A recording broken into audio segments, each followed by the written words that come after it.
Thank you very much. Tunaweza keti tafadhali.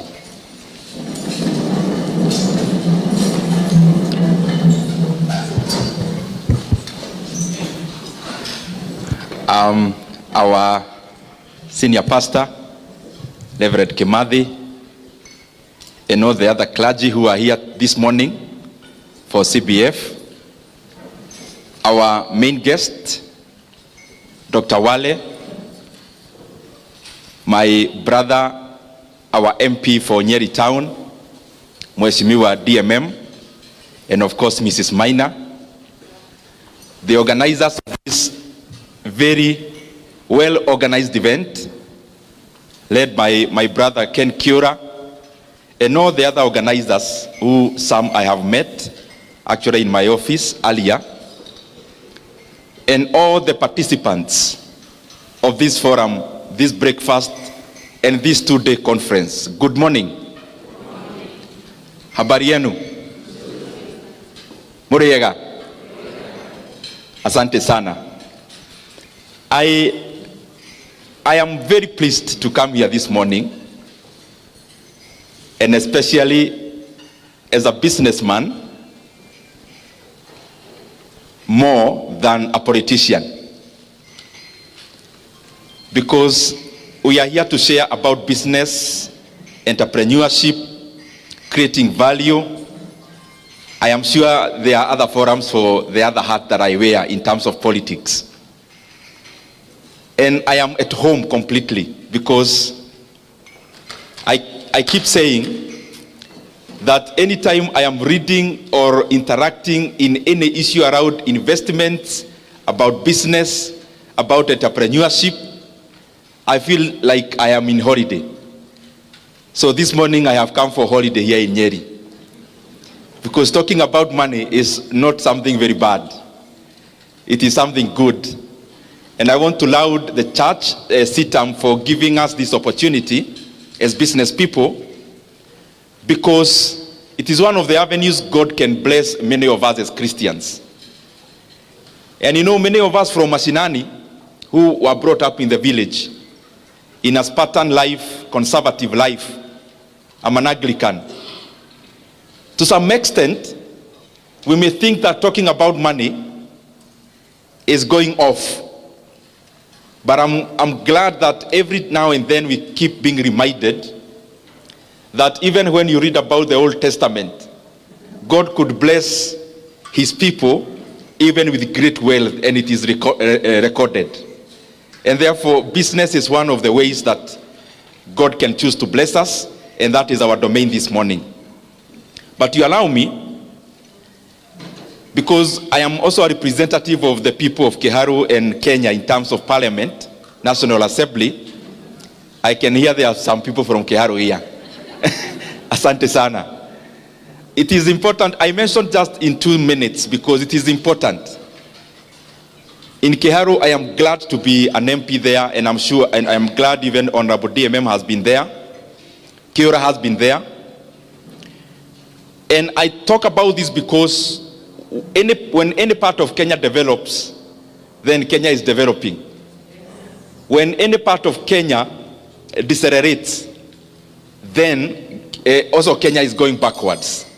So in Kiharu, through NGCDF of Kiharu, it's a very large constituency. Actually, in terms of landmass, it could be only second from Kieni. We have around 112 public primary schools. 112 public primary schools. And I want to assure you, some of you who follow us on social media, the way they are, all our public primary schools, they are well done, well built, where we needed to build new structures. Where there are old structures, all our classrooms are tiled as a representation of all the other work done. When I say tiling, it's representing all the other overhaul of the work. Also, we have started like 7 new day schools from scratch.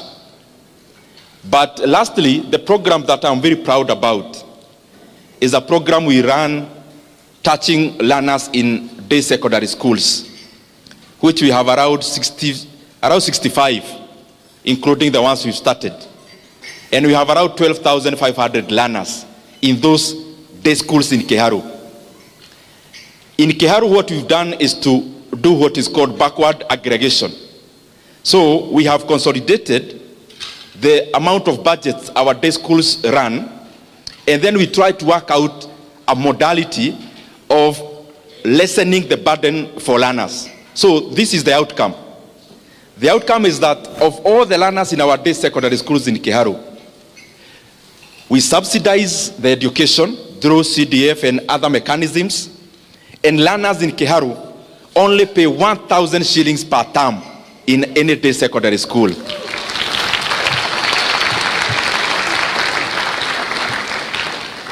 And where there is remedial teaching, because we would also encourage that, we don't actually permit in excess of 1,000 in the schools where there is remedial. And in that 1,000, learners eat in school from Monday up to Saturday. And they don't eat githeri every day. We alternate some rice, some this, some that, some that. And in the last Friday of the month in Kiharu, all day schools, the last Friday of the month, they actually eat chapati for lunch.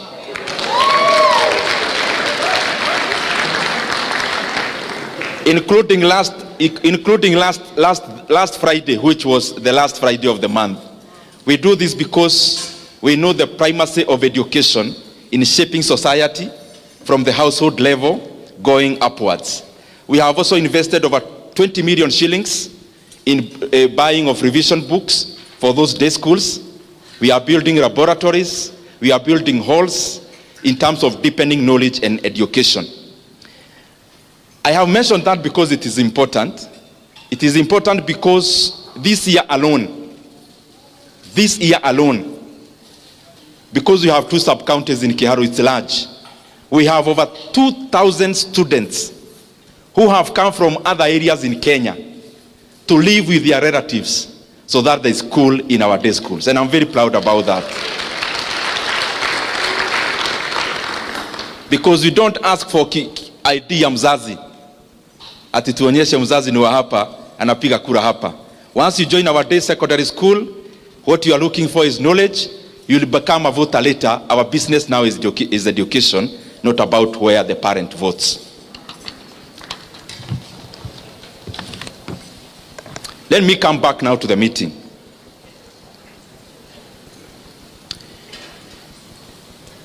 I'll try to compress so that I actually take less time than I was allocated, so that we can have a time where we can interact with all, even the chief guest. We are here as business people. We are here as entrepreneurs. We are here as investors. But sometimes do you quip to ask yourself, what is the difference? What are you? Because there must be a reason why in the dictionary there is a different word for being a businessman, for being an entrepreneur, for being an investor. Because if it meant the same, then it will be one word or one definition. So this morning, we need to trace ourselves so that we find whether we are in the right locus. But then we know Ndindi Nyoro as a politician. Why was he invited? In brief, I actually started business earlier than politics, because in class 6 I had my first kiosk, class 6. And I'm not telling you those stories of I started a big farm with an apple or no. That's not what I'm doing. Out of necessity, from a mud house, from a father who was living in Kiadutu slums in Thika, and a peasant farmer mother, and in a family where the only person who had a car was my uncle, maternal actually. After studying my uncle's life, I actually saw that he never progressed with education so much. So I thought I can take a shortcut like my uncle. Hakuna haja ya kujichosha na masomo. He was driving a KUI. he had never been to high school. So I started my first kiosk, and I could go buy some shopping hapo nyumbani kwetu kwa fence, nikakata nikaeka ka kiosk Ashanti. But of course in class 6, when you have 200 bob in your pocket, there is nothing a mathematics teacher can tell you. So because I could not listen very keenly, my education ikaanza kwenda chini, ama grades. And my godmother mwenye alinisimamia nikipatizwa was my teacher and my village mate called Mrs. Karanja. So at the time wakati my father came from Kiadutu, he used to come over weekends. Kamwambia, your son is good, lakini masomo inaleta shida kwa sababu ya duka. So my father forced me to liquidate, but he was kind enough to actually pay me for the entire stock, which was just around 600 shillings. Then I progressed, nikamaliza hapo. Nikaenda Kiabugi Secondary School, it's just neighboring our place. And I'm saying this because it was more out of necessity. From my first year, hapo, Form 1, nikaanza kuwa cobra wa kushona viatu. And those who are there can attest. These are not stories where we only give as politicians. This is real stories. So I started mending shoes, progressed later into running school kiosk. School kiosk was being run by clubs, drama club, science club, officials. So I made sure I vied to be an official in almost all the clubs, so that I ran the canteen uninterrupted, so that we could buy some bread for the club, and of course some for ourselves to get the profit, and then to make the ends meet. Later on in my third year, my Form 3, Form 4, my elder sister had a mutumba in Thika. Maybe that's where I got the courage ya kuongea mbele ya watu sana. Because in my over holiday I used to go to Thika. Pahali inaitwa Mukereti, wenye mnajua Thika. Saa hii kumejengwa manyumba mrefu. But before it was a market. So I used to sell mutuba there. Kumi ni baobao, bei ni ya kufunga. Nguo za watoto especially I used to sell.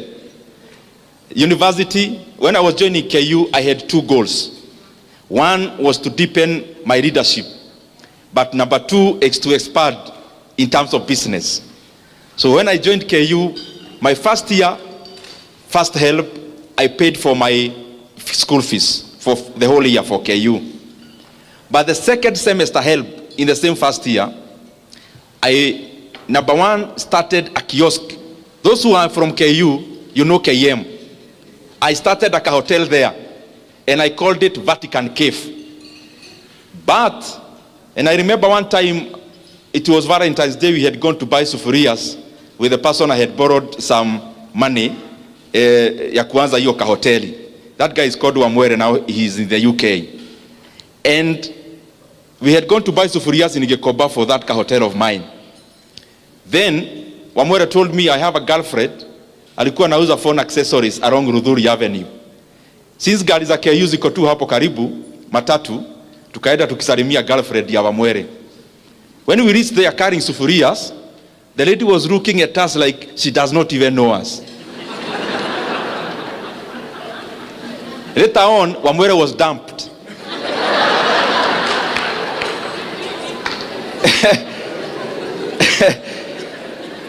This was the main reason. Kwa council ya wazee, this was the main reason. Number 1, we didn't know it was Valentine's Day. So, he ought to have gone to see the girlfriend in a different manner. But number 2, Wamwere had already told the girlfriend that he's doing a degree KU ya teaching na some economics uko katikati. So the lady was wondering, hii ni B.Ed gani na economics gani watu wananunua sufuria? Kwani ni home science? So of course we started that business na tukafanya hapo. The classmates used to come eat. After eating they tell me tuonane class. And they know I used to skip a lot of classes because of that hotel. So out of my classmates, who are here, I'll tell the chief if he's around, you made my hotel collapse. Then the same year, because I was determined, nikitoka mashinani, mi naenda, first of all to polish my leadership, but also to look for money. Yo ikaanguka hoteli. The same semester, I decided to vie as a student leader in my first year, as Congress person in the School of Humanities in KU then. So I vied, lost by 4 votes.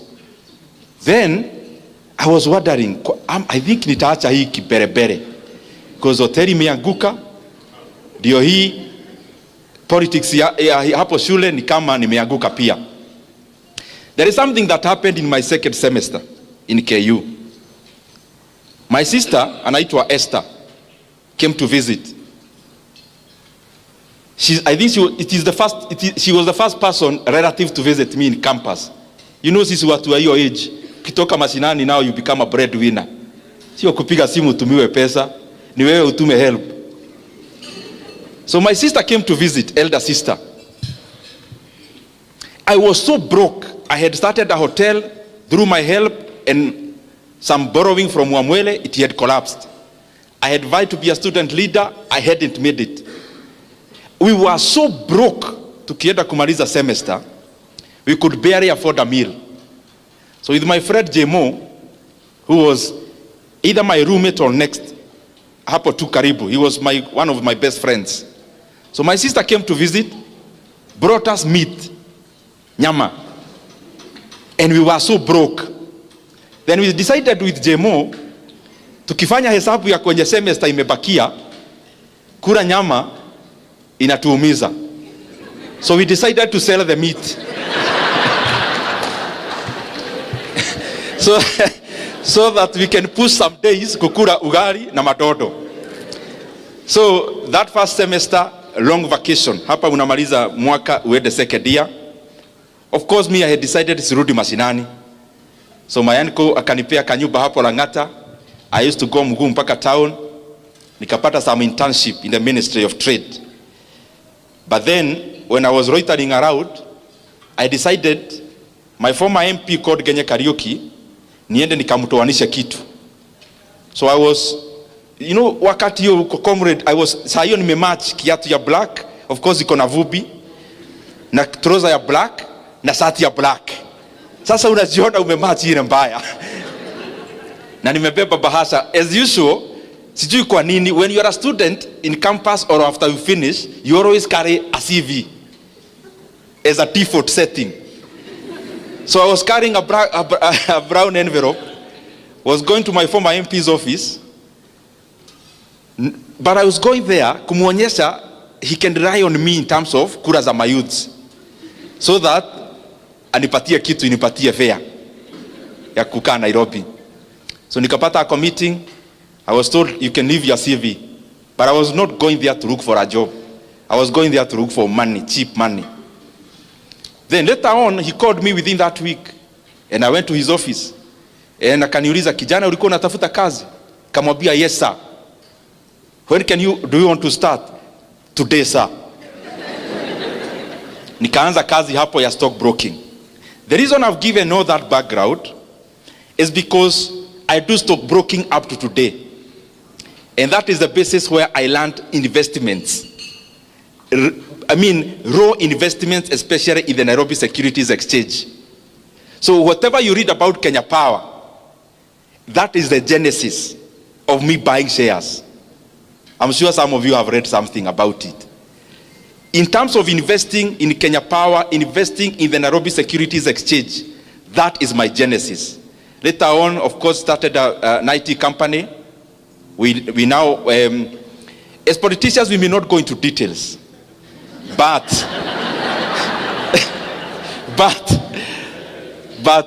I do business in IT, in financial services, majoring IT and financial services. Hiyo I think was ibaki hapo. So business, you are a businessman. What's the distinction between a businessman and an entrepreneur? A businessman seeks to expand the business they are doing.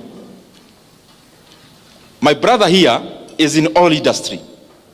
As a businessman, you are looking at how many gas stations or fuel stations we will have. An entrepreneur becomes more innovative and branches further from just deepening the business they are doing in terms of extracting more from it into being creative and innovative to venture into other sectors. So you could actually pass and say, a businessman seeks to expand whatever they know. An entrepreneur now goes further, even beyond what they know. Na mimi nikiangalia hapa naona nyinyi ni watu werevu. So sitafafanua vitu sana. Nikipitia hivyo najua mnashika maneno. An investor is what I'll talk about later because it's an area that I really enjoy. But the difference between this business person and an entrepreneur and this investor, what's the difference? In most cases, an investor will do, or the money for the investor will fetch them money passively. Is where you don't wake up in the morning to go check how your shop is doing. That's somebody else's business. You've put in your money there, it's doing something for you. That is the bare, using superlatives, that is the top line definition. I want to talk about just a few basics because I've started many businesses also. Just some basics we may note here, and especially those who said they are huge business people. I saw your hearts. You said you are doing very well in business, but for now, it is in the mind. Just for now, it is in the mind. One of the basic, I have seen it is important. As you start a business, you don't start a business because the other person started. You start a business because there is a gap.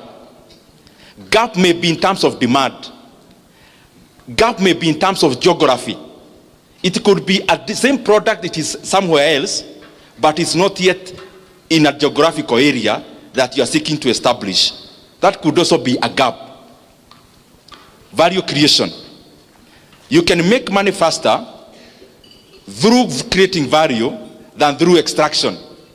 Many times you want to do business to extract money from people's pockets. And that is why you realize, and especially in a church setup, when you do business, you want people to sympathize with you because you go to the same church to buy you a product for that reason. That is not a reason enough. Just because I know you and you are my relative, you ought to create value. It is me who should be looking for your product. You shouldn't overconvince me simply by appealing to the soft side of how we know each other. That means there are some victims here. The other thing, bookkeeping. These things, they sound very banal. They sound easy. Bookkeeping. There is a story I keep giving all the time, and I'll give it. There is a time, me and my siblings, tukaenda nyumbani. Of course, we have a cow like all of you in Mashinani, or we had. So my mother anatembea Nairobi, siwezi lala hapa, nani atakamua ng'ombe? All the time anaumwa na mgongo, nini? Ng'ombe. So siku moja tukaenda, kamwambia madheka hapa chini, kuja na kalamu. Hebu tuone hii ukulima yako inakufikisha wapi? Unapeleka kwa dairy how many liters? These liters. Okay. Ukiendea, unapeleka dairy, then unaendea chakula ya ng'ombe kwa dairy. Hata hiyo arrangement iko hapa Nyeri. So you are given the net after wametoa chakula. Hiyo net unalipa mfanyikazi mwenye alikusaidia siku 2-3. Na unalipa pahali umekoboa you have leased some land for Napier grass. After we did the math, we realized, I'm using that as a businessman. This is a businessman, a farmer, you can say now, in agro processing or something like that, to sound sophisticated. Now, After kufanya hesabu, we realized the M-Pesa we sent home to the mother, to my mother, we don't send her money. We said what? We said the cow. Only that we use her phone. Because after doing that month, it taught me one thing that we all do, especially owners of small businesses. We never track our progress. So we never know whether we are mark timing or we are making progress. And the best way to do that is to use data. Data could be in terms of number of customers served, in terms of bottom line. Me, I like looking at bottom line. After all is said and done, it is not if you are a person doing oil, your business is not to fuel other people's cars. Your business is to make money. In economics class, we say, it is not out of the benevolence of the baker that we enjoy our daily bread. It is out of their selfish interest to make money that we get Ken Blessed coming to our local shopping center every day. And in the economic interaction, selfishness is what bites the economy. You buy a matatu there seeking to make money, and me, I open a hardware seeking to make money. That interaction of the market is what creates the economy. So as you start your small business early enough, track progress so that you actually know whether you are overstaying in a redundant area for too long. Market. Many times we are limited by what we know in the mind hapa. But do you know now with internet, there is a lot you can do. You look at market, whatever product you come up with, and please, especially those whose businesses are in the mind, polish your idea slightly further. Don't just do a business.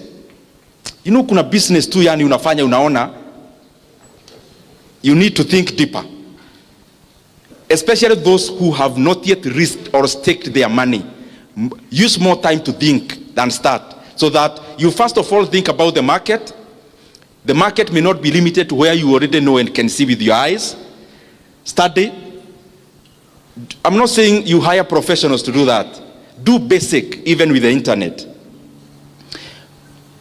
Those who are already doing business and you have some capital, focus on there is something I keep thinking about, and I also do. Look for businesses whose barrier of entry is high, almost blocked. The highest margins are in businesses that have got high barrier of entry. Barrier of entry may be in terms of knowledge. Barrier of entry may be in terms of capital. For example, if you had 2 billion shillings in Kenya now today, and you are talking about building a real estate in terms of flats, me, I wouldn't, because everyone can do that. For example, if you look at banking in Kenya, yes, the core capital was increased. It has been 1 billion shillings. But do you know there are so many Kenyans with that kind of money? That is already a niche where the barrier of entry is too high. So even if there are like 40 banks, they operate like oligopolies. And that is why you realize in Kenya, unless it is totally run down, few banks make losses. I'm just making that as a CASA. Look for a business with a higher barrier of entry so that you can enjoy longer margins or bigger margins. This is the other thing I want us to really interrogate.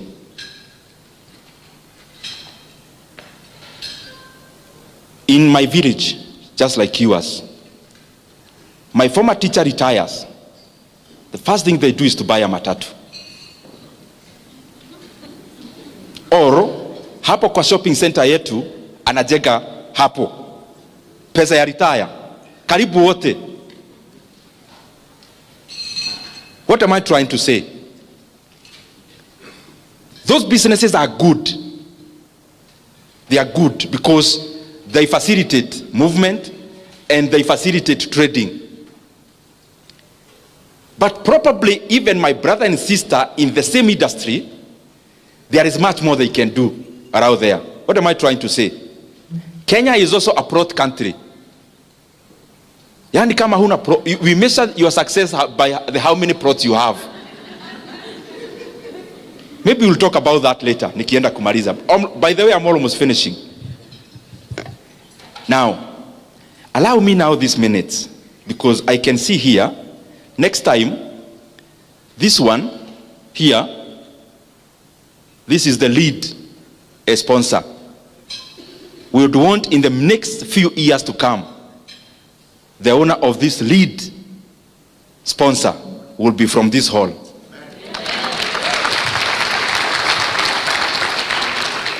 And therefore allow me the remaining minutes, even if you do not understand what I'm saying, and I only talk to 2 people who will do that, I'll be satisfied. So if you do not understand the things I'll be saying, uniwie radhi. Because I would rather talk to 1 table who may actualize, become this, than talk to all of you and start small dots of businesses. And because we have brain and capacity to all be here, let in the next few years, there'll actually be an auction in this hall, all of us bidding to be this.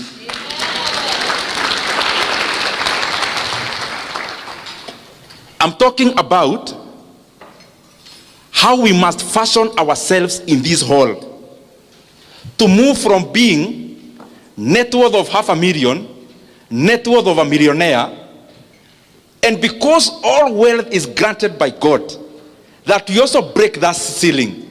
Those figures we hear of billionaires, we also aim. And number 1, moving from that comfort, I'm trying that we move from that comfort of being a dealer for Oilibia or for Total, to being the Total yourself. That's what I'm trying to say. From being a dealer of Safaricom to being a competitor. That's the kind of thing I'm trying to talk about. Mumeanza kuenda chini mnauliza sasa huyu mtu ni vitu gani hizo? When you want to move to that level, you do not own 100% of your business. There is no billionaire in the entire world who owns 100% of the business they are associated with. None. Mark Zuckerberg, in terms of Facebook, in fact, let me just to be precise, Jeff Bezos owns 12.7% of Amazon. Elon Musk owns 13% of Tesla. Bernard Arnault, the one for Louis Vuitton Moet Hennessy, is is the richest man in France actually. He owns 46% of LVMH. Warren Buffett, the renowned investor of Berkshire Hathaway, owns only 16% of Berkshire Hathaway. Larry Ellison, the one for Oracle, owns 35% of Oracle. Bill Gates, I talk to you now, all of you know Microsoft is owned by Bill Gates. He owns less than 1% of Microsoft. Coming to Kenya, when you ask somebody who owns Cooperative Bank, they tell you Muriuki, the CEO. He is actually from here, Nyeri. He owns less than 5% of Cooperative Bank. But what is 5% of Cooperative Bank? A bank with a market cap of around 20 billion Kenya shillings. 5% means he is going to over 6 billion Kenya shillings. 5%. Now you with your 100% of your business, how much is it worth?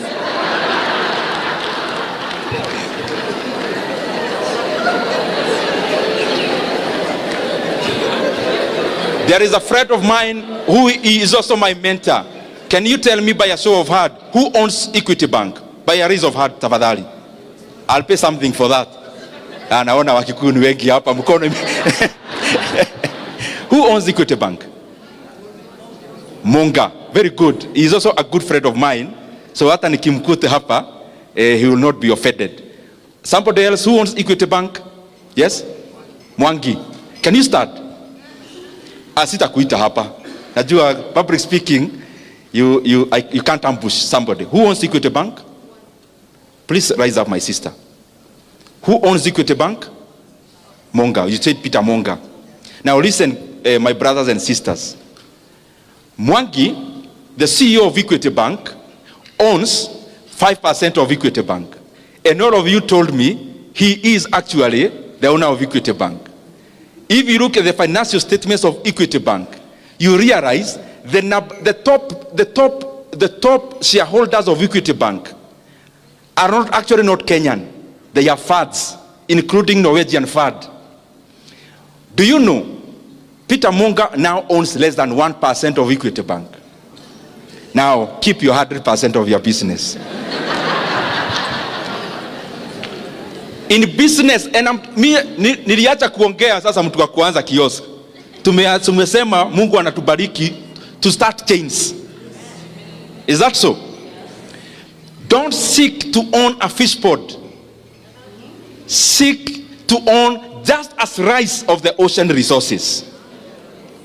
Because the fish pond utaweka net, utasweep all your resources in there, and you have to give it months. Dive into the ocean. You have just given a slice, but that slice is worth much more than having many fish ponds. And how do you do that? You have a business here.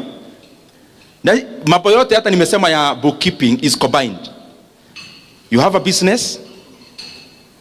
You've started, let's say, of making yogurt, making organic soap, of making whatever you may think about. Now you are already progressing. There is so much market, but you can't satisfy. Now out of your bookkeeping, you realize your business is now worth 10 million shillings. But do you know what? You are already feeling very wealthy.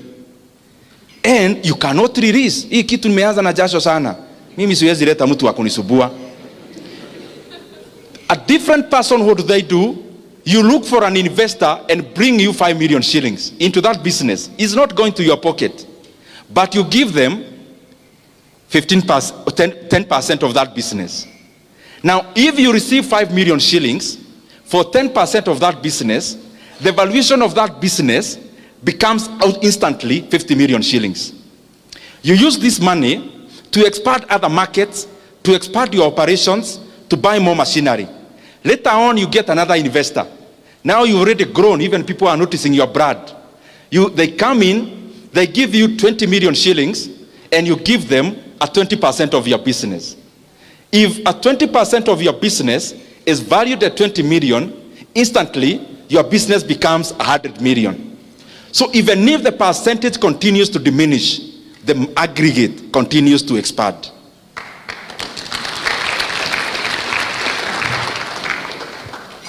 Now, umepata kazi juzi, bank. You are now doing business very well as a contractor or anything else. Your first money, what do? Buy a plot. Then after buying a plot, build flats. Guys, my brothers and sisters, big companies like the one I quoted, including Equity Bank, including their own headquarters, is leased. They don't own. So you want to tell me, in your mind you have more CFAs, you have more actuaries, you have more financial advisors than Equity Bank?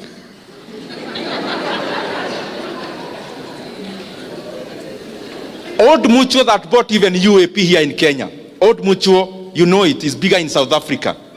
Old Mutual, I saw in the Business Daily this week, they have put up for sale all their real estate assets in the entire East Africa. Wanasema, please come and buy. Hatutaki. Do you know, including that landmark tall building in Nairobi? Ile Christmas wanawekaga vitu hivi mataa mingi tunaona huko. Hata hiyo wanauza. You can go buy. Maybe it's around 5 billion. Now, this is a company that is already divesting from real estate. And I am saying that with all due respect with my brothers who are in that business. I'm now talking to the buyer, not the seller. Other than the house that you live in, and other than the farm that you need, what is this plot you have in Kitegera, and the other one in Kamuru, and the other one in Kigajo, and the other one in Narumoro. Ni ya nini? Ni ya kufanya nini?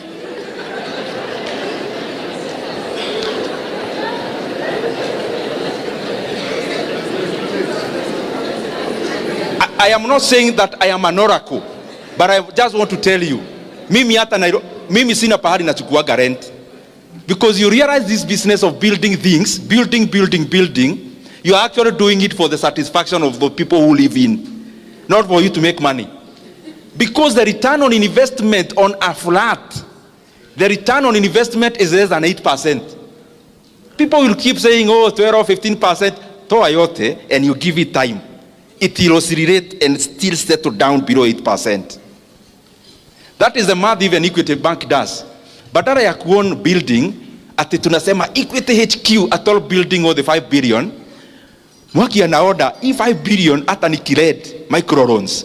They'll give me an ROE of double digit, maybe 15%. Why can't I lend you the 5 billion mukiwa wegi? By end of the year, munilipe interest, let's say 18% of 5 billion is how much? 900 million. Why can't I give you, munilipe 900 million per year, then nilipe rent 400 million, then 500 million in faida. Let me ask you, when you build a house anywhere, including anywhere in Nyeri, your utility as an investor of that house is only the money you get, because you have no utility of living there. So your math must be very direct. Musianza hizo vitu kuwa sensational, oh, you know, owning a flat, nini. Let's be practical. You have 8 flats, manyumba mrefu hivi. Do you live there? So why did you build? To make money, is it? Is that the most optimal manner of putting your money? That should be your only consideration. Now, usileta emotions. Because if you live there, you can justify and say a utility of a house where you live cannot be justified by how much you are getting. You don't live there. You've not been there for 6 months. Your caretaker lives there more times than you. Then, watu hawapumui, kuna furaha tunacheka igine, and munaonaga all my friends who build, they are always on phone. We mwaga mchanya, we kakoto lile, there is always a kastori hapo. Mahiga masione mwai yake, dimaithi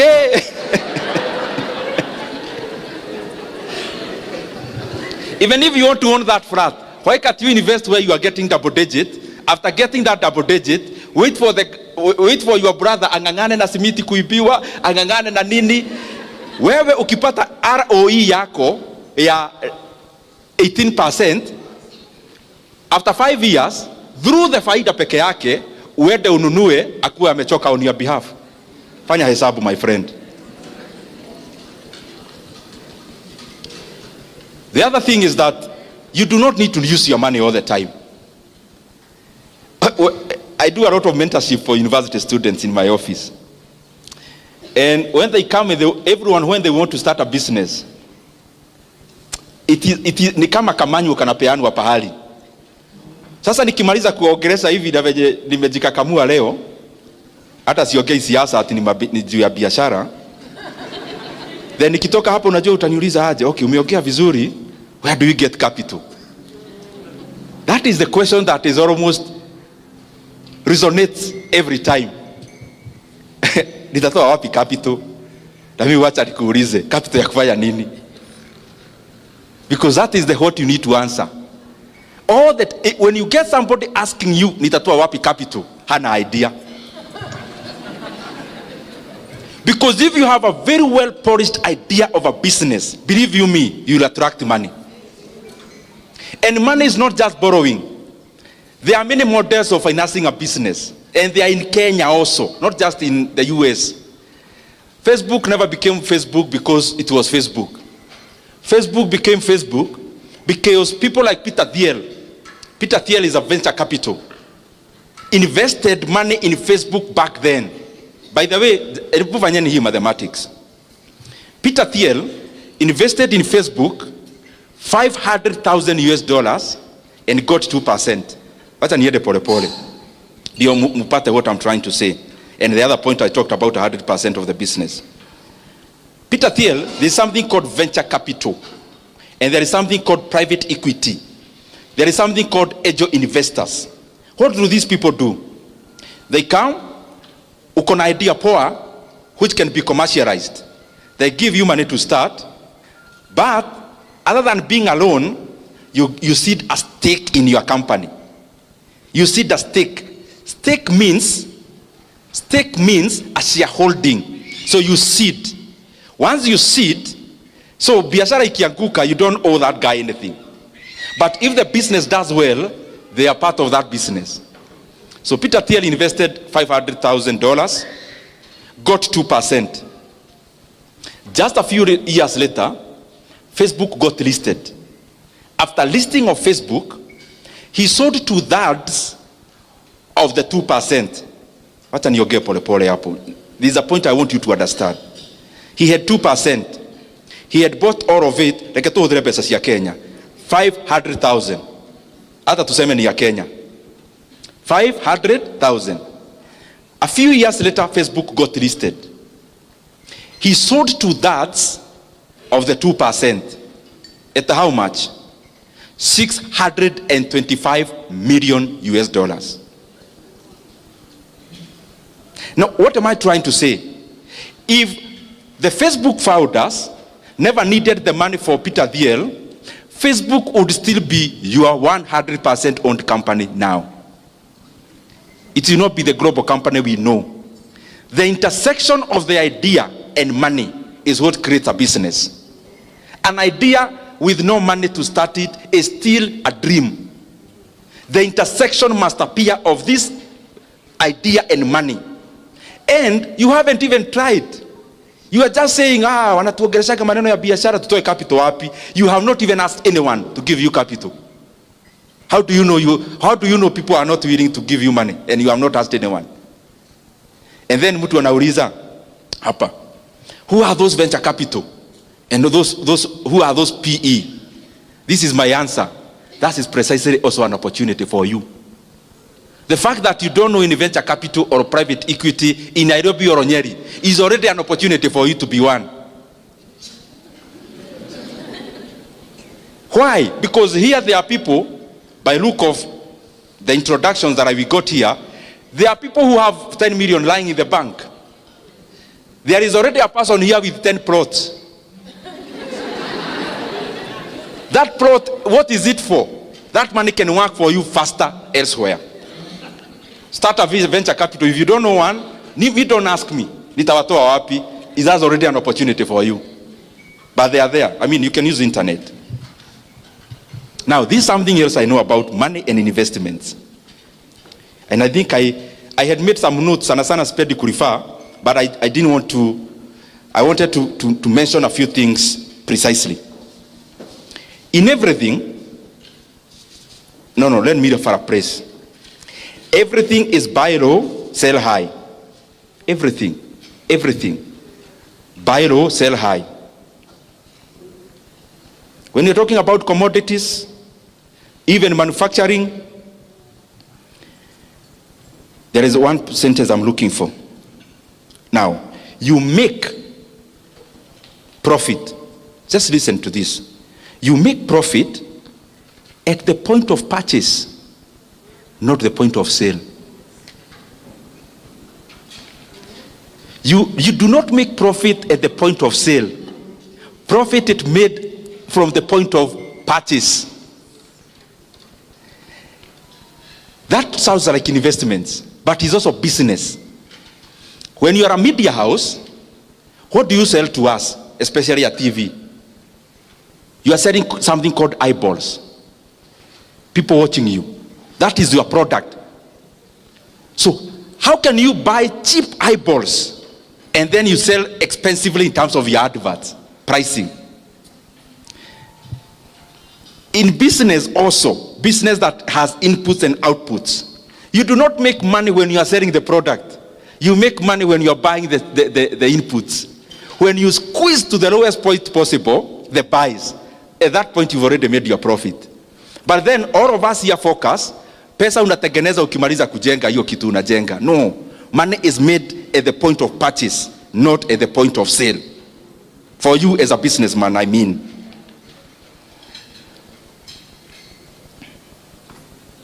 Then, I hope by now we already know, kuweka pesa kwa bank, hizo vitu zote, they are not for people in this hall. By now we already know that.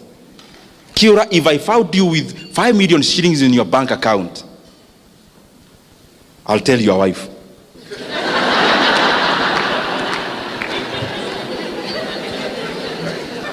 For them to realize you are not as they think.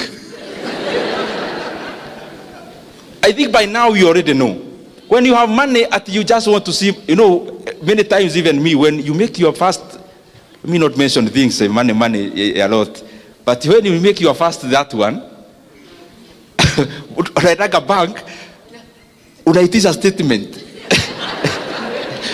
Ndio uone hapo chini imeandikwa nini, na pia kashia unamwambia hebu nisomea vizuri hapo chini. So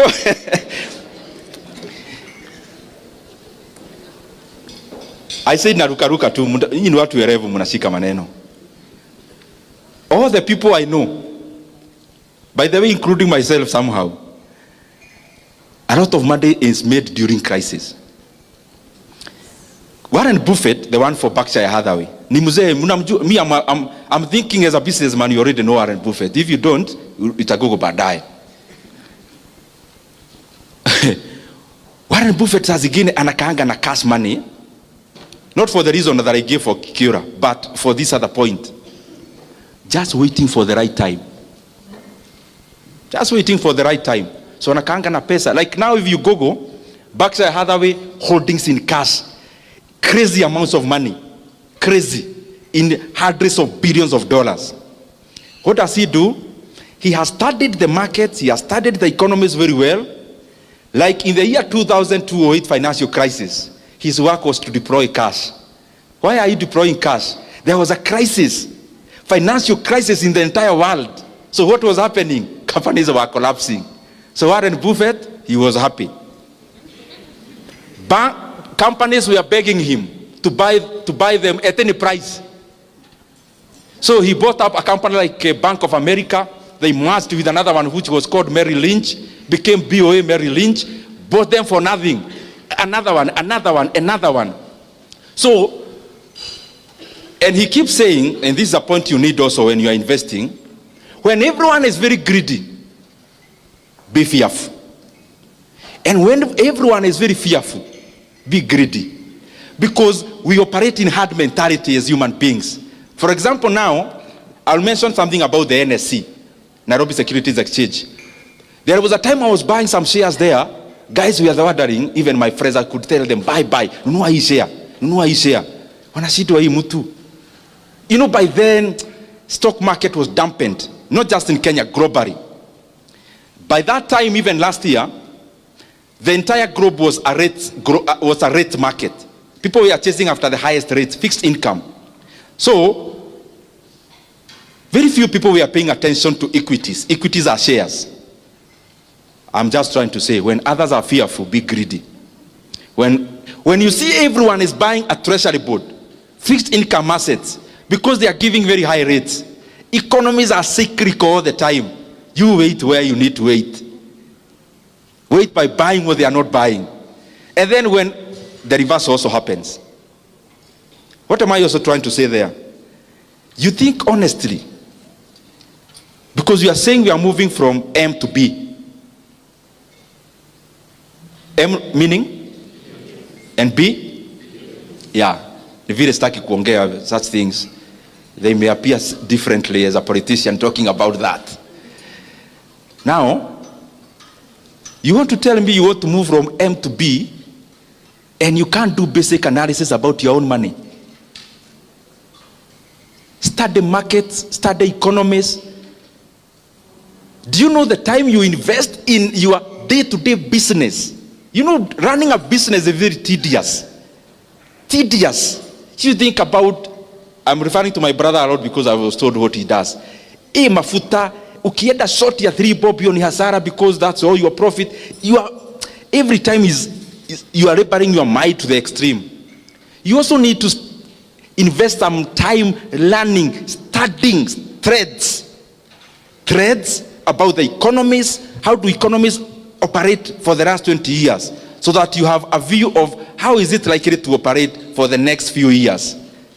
And you can do that. You don't need professionals to do all those things. You study Kenyan market, you study South African market, you study American market. You can always predict the next time you're having a financial crisis. Even if you are not very precise, you'll not be very far away. And those are opportunities to make money. That's what I'm trying to say. It's not for exam, it's for making money. When you have, now I'm talking about business people and entrepreneurs. As you continue growing, of course you must learn to use professionals. Umeanza biashara, uwezi ajiri hata accountant. HR kuajiri, HR is your wife and you are the CEO. There is always a premium they bring, and especially structuring your business to be a corporate. Stop running a business. Start running a corporation. A corporation where, even if I needed to invest in your business, there is something I can fall back to as data. But you also need to be very obsessed with success. If those of you who like reading, I would challenge you, look for the autobiography of Elon Musk. The one written by Isaacson. I think he's called Isaacson. Those who can read. And you realize, my friends, those people, like now he's worth for over 400 billion US dollars. 400 billion US dollars. US dollars. US dollars, 400 over. US? When you read that book, then you start realizing, hakuna vitu ati utaokota tu kwa jia. You have to have an obsession to succeed. Not just at the feeling, some obsession so that unashikilia, and especially when you had already done your basic analysis and you know what you are doing is right, you have to have some obsession. And I've seen it across people. You read about the founders of Apple, Elon Musk, all those guys I'm mentioning, you realize you need to be obsessed to succeed. Decision making. There is something I want you to always have in mind. And especially I have seen it rife in investments. I've been in stockbroking since, for example, my first year in KU. So I've seen cycles of downs and ups. And I have seen in life, just as in business, just as in entrepreneurship, here you are all employers. Me, I'm not talking to you as employees anymore. Because you already decided, those who are in jobs, you are resigning soon. I think you agreed that a long time ago. Otherwise, you're in the wrong forum.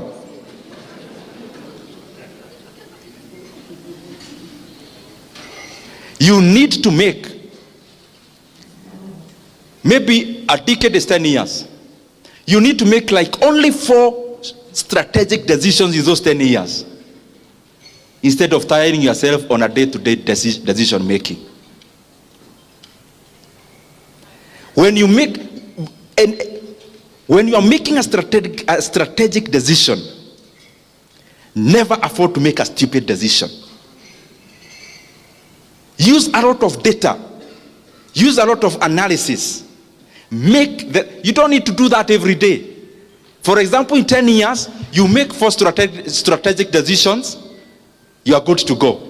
But we tie ourselves and our mind making micro decisions that we have no time to think about making strategic big decisions. And those big decisions are what matters. Investors like the ones I mentioned, including Kenya, the decision, for example, Equity did in 2007. A company called the Heriois Capital came, a private equity fund. They got 24.5% of Equity Bank. That strategic decision they made was more important than how the branch operates every day. Strategic decisions. A strategic decision of KCB Bank to go to DRC and buy a bank there instead of starting one from scratch. That needed a lot of decision making that is weighty, deep. That strategic decision making is more important than every day-to-day running of KCB Bank. The strategic decision, let's say, of Brookside selling a stake to Danone, a French company, that decision making maybe is more important than the amount of milk they were processing every day, at that time. You need to make strategic decisions, but not in haste. Because once you make the right one correctly, then you can reap from it for a very long time. And of course, learn as much as possible. Very lastly, those who, I was at some place two days ago, and I made a confession which I want to make also now. Despite all the things I have said here, I have already told you, as a businessman, I mean, let's not cheat ourselves that we are here to do this, to create value. You are here to make money. So I'm talking in that length.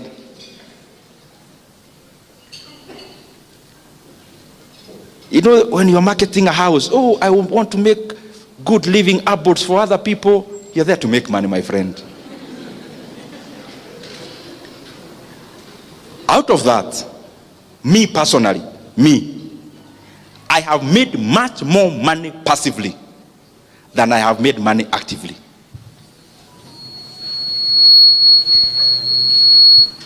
And I'll give you one because it is public information which you have read. I see on Twitter, stima ikipotea munaanza maneno. Me, I have never even been to Kenya Power offices because I'm just a passive investor. Passive. I have never been there for the last I don't know how long. The last time I was there was in my capacity as an MP ya kufuata stima, in my first term. But this year, last year, this year of Kenya Power, you can Google at your own time, was trading. Last year, at a time like today, was below 2 shillings. 2 shillings. 2. Meaning, if you bought shares then, if you bought 1 million shares then, you would have spent how much? 2 million shillings. Yesterday, which was Friday, Kenya Power share, after dropping slightly, I know it still go somewhere up, was 13.5 shillings. 13 point? So how much is that? Your 2 million is how much?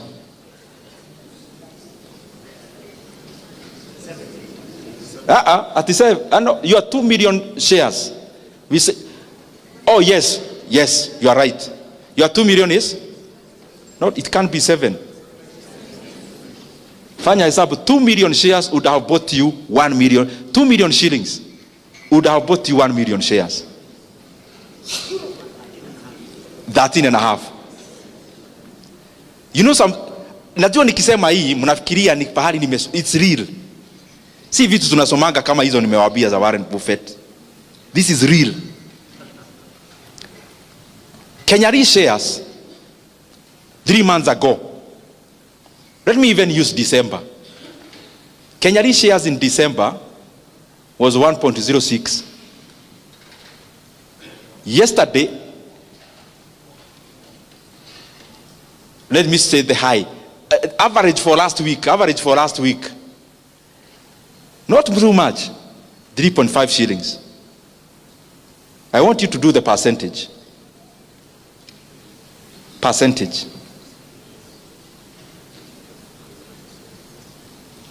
Kenyan shares, a year ago, a time like this, it was cheaper to buy one Kenyan share than it was to buy Peremende. It was maybe 3 point something shillings. As of yesterday, 9.7. It doesn't happen all the time. I'm not telling you at the Monday you go buy those shares. No. I am saying this. Some time back, I sat down, downloaded the financial accounts of Kenya Power, read, and I realized, ni mimi tunajua hii mambo ama ni nini? Because I saw a gold mine.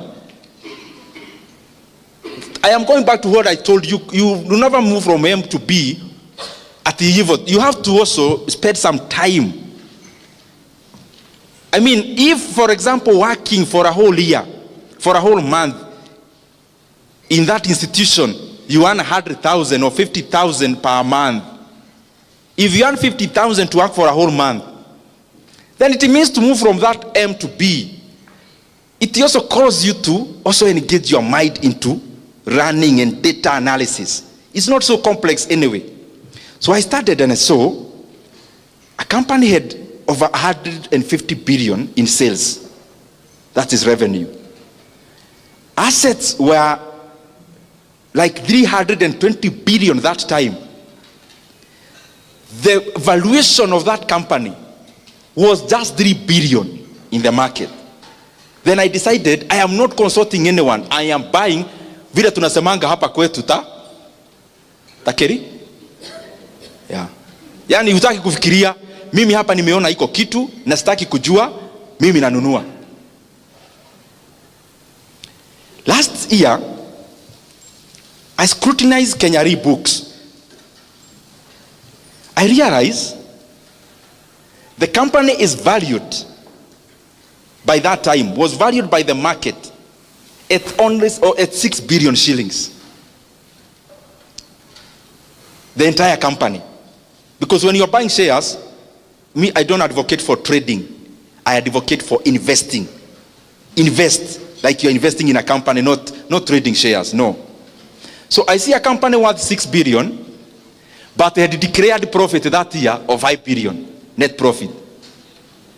Can you just imagine? Ile story tulikuwa tunasema ya Proti. Proti will take you 10 years to recover your money. That's what they say, 10 to 15. Now here there is a company which was worth 6 billion, but net profit for 1 year was 5 billion. Then I scrutinized further. I saw their cash and cash equivalent. These things are online. You can actually check. And that you don't need to be an accountant. I'm not one. I read and saw their cash and cash equivalent by then was 35 billion shillings. Do you know what that means? And then I read further, they have no loan. Hi. Then it meant to me, I can buy this company at 6 billion. If it becomes mine, the cash and cash equivalent alone, I get the 6 billion and pay the people who gave me.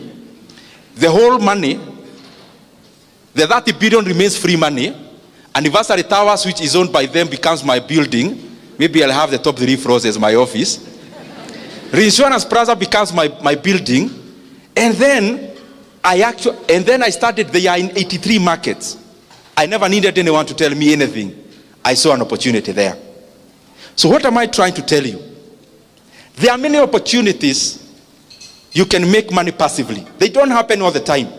That's why I talked about study how the markets move, how the economies move, so that you know when to jump. For example, in Kenya, we have had a bullish market. Shares in Aeda Jew. But they don't go up like this. They go EV. So it's your work now. Go check the companies of your interest. Study. You'll see a lot of opportunities. Let me use 2 brands you know. KCB Bank, for example.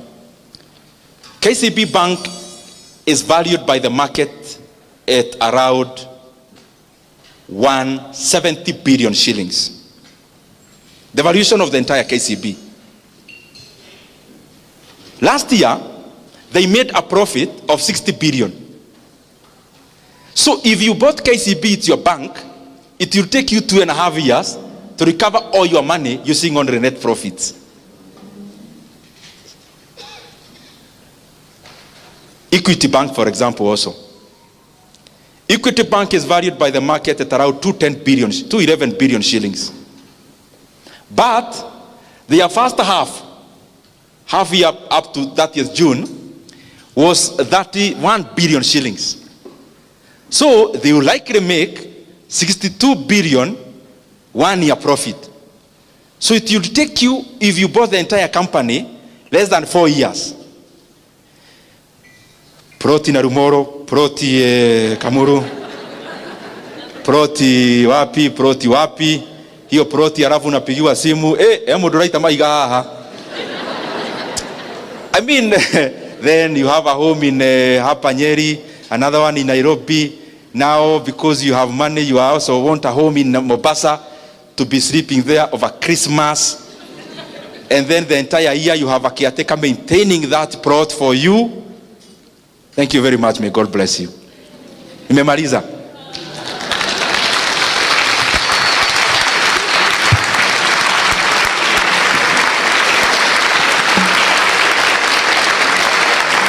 Asante sana. You may sit. I know we are in a church forum, and therefore we can't talk politics. I just want to say one thing that is attached to the things I was saying, because I am an economist and I am grateful for that. There is one thing that is troubling my mind as a Kenyan on the economic front. And it's something, I am not saying it to accuse anyone. I'm saying it because it is important. If you read the central bank data, it shows that the Kenyan economy, we have now borrowed. Our national debt is now over 12.1 trillion Kenya shillings. For the last 3 years, our country has borrowed in excess of 3.5 trillion Kenya shillings. So I would want to request all of us as the leadership, and especially those who have the opportunity to make decisions in the executive,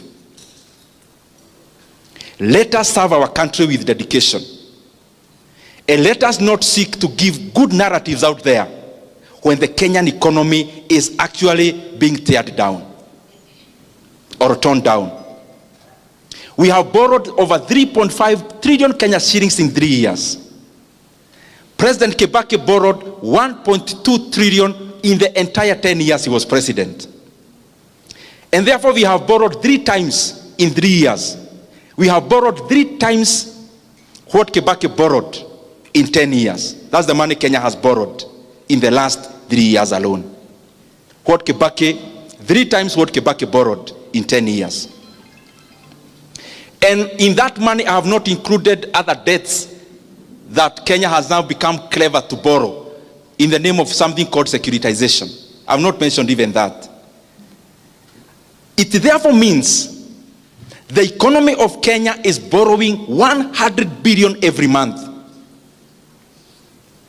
And every single day, when the lights go off, every day, every single day, Kenya is borrowing 3.4 billion every day.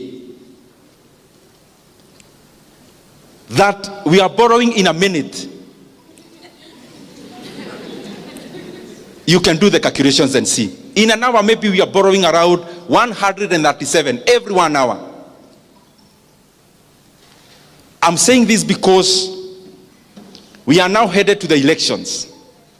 And what governments do, they focus more on re-election, and we forget that we have a country to lead after the elections. And what that means is that every time we are nearing elections, we start having something called fiscal expansion. Because maybe there is nothing much to be seen for the past year, then in basically 1 year, we want everything to be seen. And therefore, what do? We become reckless in borrowing. Kenya is there now. That now our debt is 12 trillion Kenya shillings. I want to request that we do not have to put our country in that kind of pedestal in terms of borrowing. Kenya has always had development for the many years, but we never had to borrow that much. President Kibaki did a lot of development. He borrowed on return 1.2 trillion for 10 years. Where is the 1.2 trillion we are borrowing every year going? To make the matter worse, anything you see with your mouth, with your eyes, sorry for that. Maybe the mouth is what is also being used somewhere. So I shouldn't say sorry. Let me paraphrase that. Everything you see with your eyes happening in Kenya now, in terms of development, what you can see, for example, the expansion of this Keno-Marwa road, is not even part of the 12 trillion borrowed. Is another loan on the side called fuel levy securitization. Everything else you see in Kenya in terms of development, like even the Talanta Stadium, is also not part of the 12 trillion debt. That is another debt, securitization of the sports fund, where we borrowed 46 billion and we'll be paying 100 billion in interest rate alone after 15 years. Even the expansion of Nairobi-Nakuru Road is also not part of the 12 trillion we have borrowed. That is NSSF money being used as a PPP to build that road. I request those who are in government, you have already borrowed 1.2 trillion every year. And even what we can see with our eyes is actually not part of that borrowing. Please, kueni na huruma ya nchi ya Kenya. Even as we preside over the affairs of our country, let us be, tujue kwa akili zetu ya kwamba there is Kenya after elections. Let us not run our country in terms of overheating it. We must avoid to become like Sri Lanka. We must avoid to become like Ghana. We must avoid to become like Ethiopia. We must avoid to become like Zambia in the recent years. Because Kenya is a strong country with internal resources. This issue of profligate borrowing must come to an end if we really care about this country. Asanteni sana, Mungu awabariki.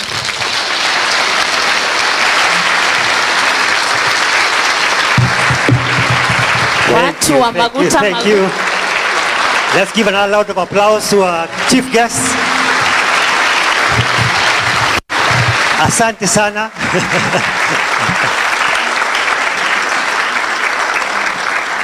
I'll kindly request Bwana Mheshimiwa to come back. Ndindi Nyoro, come back on stage here. I would like to present you something. And you'll also let me put your heart to rest to tell you that I'm one of those people who stopped that oil business. I'm no longer peddling that one. I did my mathematics and it came not equal to. Nikaachana nayo. But thank you for your support, Mheshimiwa. Let me invite Carol to come and present, to come with a gift, and then I'll call on Reverend Jacob and Kira. Please come.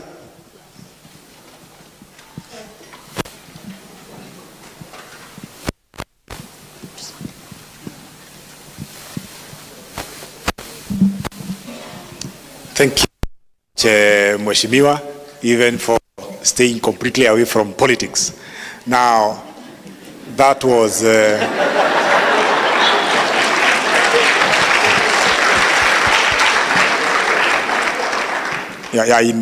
Sitam we don't do politics in church. We allow people to form their opinions, and thank you for highly respecting that. Kumbe ulikuwa utufunze na ututukane. You know, sometimes when you are told the truth, it ouches you, and there is that ouching moment. Thank you so much. That was mind-opening, and that was great. They should have come up with a bigger word than great, but because they didn't, let me just say that was not great, it was greater than great. Thank you so much.